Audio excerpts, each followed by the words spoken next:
Hey guys, welcome to my in-depth Kokomi guide. This cute, hard-working, heavy-sleeping jellyfish has been criticized and underrated despite being the best healing hydro applicators Genshin Impact has ever seen.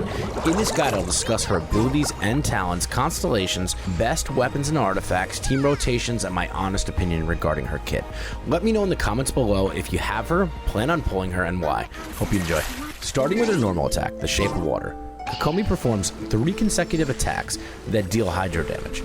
Simple, but keep in mind it only applies when she's an on-field damage driver.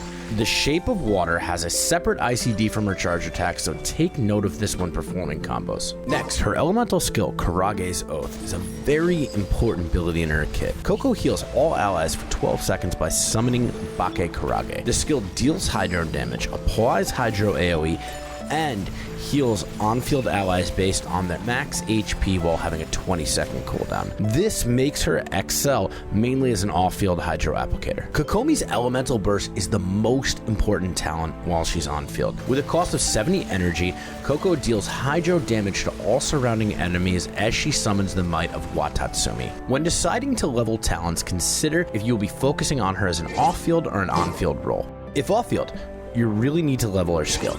But if she's intended to play on-field, focus on building her burst up. If you're not sure, level up evenly. Remember, elemental burst is equal to elemental skill, and both are greater than normal attack. An important thing to note is that Kokomi will gain hydro damage bonus for every ascension. When it comes to her passive talents, when her burst and her skill are active on field, the duration of Bake Karage is refreshed. A pro tip, if you're working with team comps with very tight rotations between characters, I would recommend keeping an internal count of around 10 seconds before refreshing the skill to max her hydro application. Moving on to her A4 passive, Song of Pearls. Kokomi's burst will gain an additional 15% damage based on her healing bonus. This makes healing bonus an essential stat as it not only increases her maximum healing, but her damage output as well. Moving on to artifacts. Depending on the role of your Kokomi, you may want to use a 4-piece ocean-hued clam if her role places importance on her as a healer and damage dealer. If her role is more for general support and freeze team comps, then consider 4-piece tenacity of Millith. This one is more for elemental utilization as her ability has nearly constant uptime, making her supportive capabilities for freeze teams extremely good. Usually, 2-piece mixes are viable, but I wouldn't typically recommend it for Kokomi. Use what you have, but unless you're brand new to the domain and don't have a lot of pieces yet, just farm for the 4-piece clam or tenacity set. Artifact main stats are pretty straightforward. Circlet, healing bonus is going to be number 1. Sands, HP. Goblet can be hydro damage or HP. If you are not focusing on a damage build, Kokomi, I would recommend HP over it though. Substats, priority, we're looking for HP, energy recharge, and try to avoid crit as it's a completely dead stat for Kokomi. Energy recharge is absolutely essential for Kokomi. 160 to 170 minimum with optimal play is where you want to be, but the more the better. What's important about her energy recharge is that you can have 100% uptime on your healing as long as you can meet your energy requirement. Moving on to Kokomi's weapon. The question is, does Kokomi have a best in slot weapon? Of course she does. Everlasting Moonglow, the Donut, gives her a healing bonus, damage increase in her normal attack, HP stat, energy regeneration. The problem is nobody else wants or needs this weapon. Her weapon is only good for her, so while it is a fantastic weapon for Kokomi, it leaves a very salty taste if you're rolling for a 5-star weapon. If the investment isn't worth the money, one alternative is to use the 3-star weapon, Thrilling Tales of Dragon Slayers.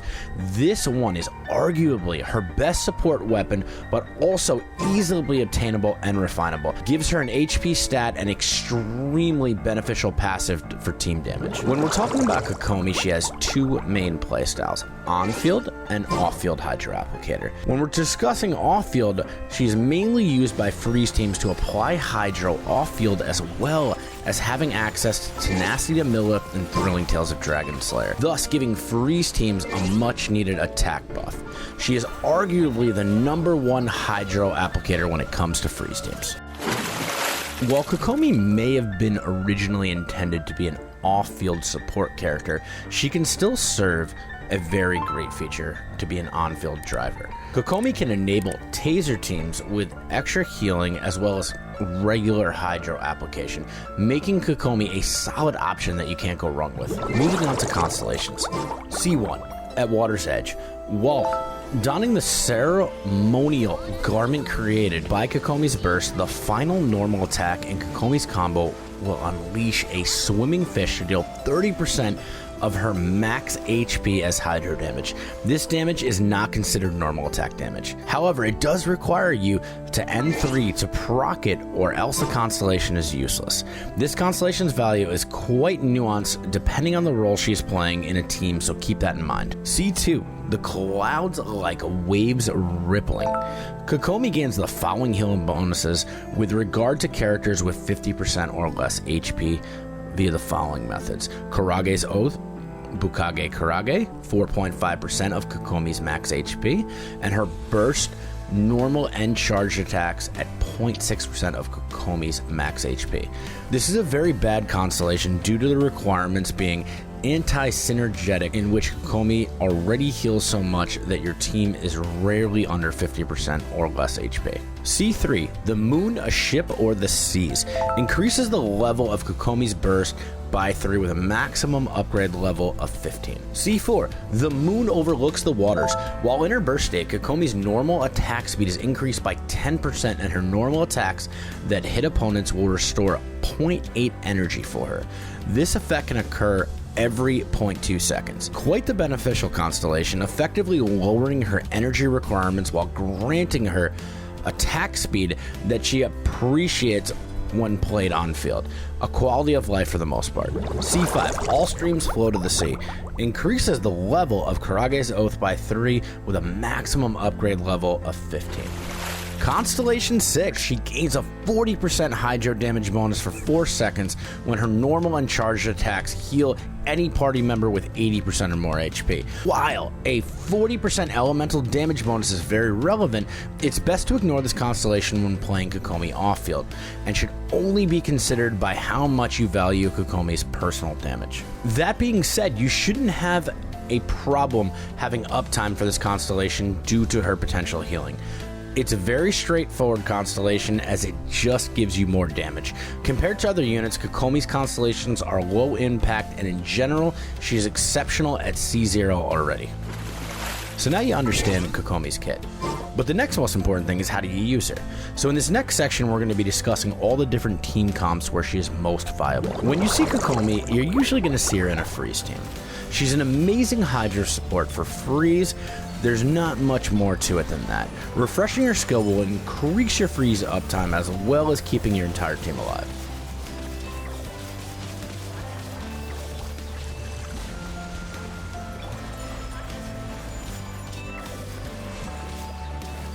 Kokomi can serve as a great electro-charged driver. She's an incredibly relevant hydro option for taser teams. As previously stated before, her damage contributions to electrocharged teams are comparable to the likes of Ayato and Xingqiu. Using her also frees up these characters to be able to be used on additional teams.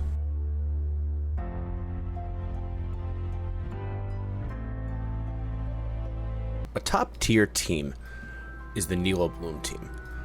The team consists of Nilo, Kokomi, Dendro MC, and Nahida. The upside to this team is that it can put out incredibly high damage, with Kokomi being a perfect fit due to her insane healing, allowing you to survive through the extreme bloom damage. The downside is it requires 3 5-star units, but C0 options of them are perfectly suitable. There are additionally slight variations to this stream that are also okay.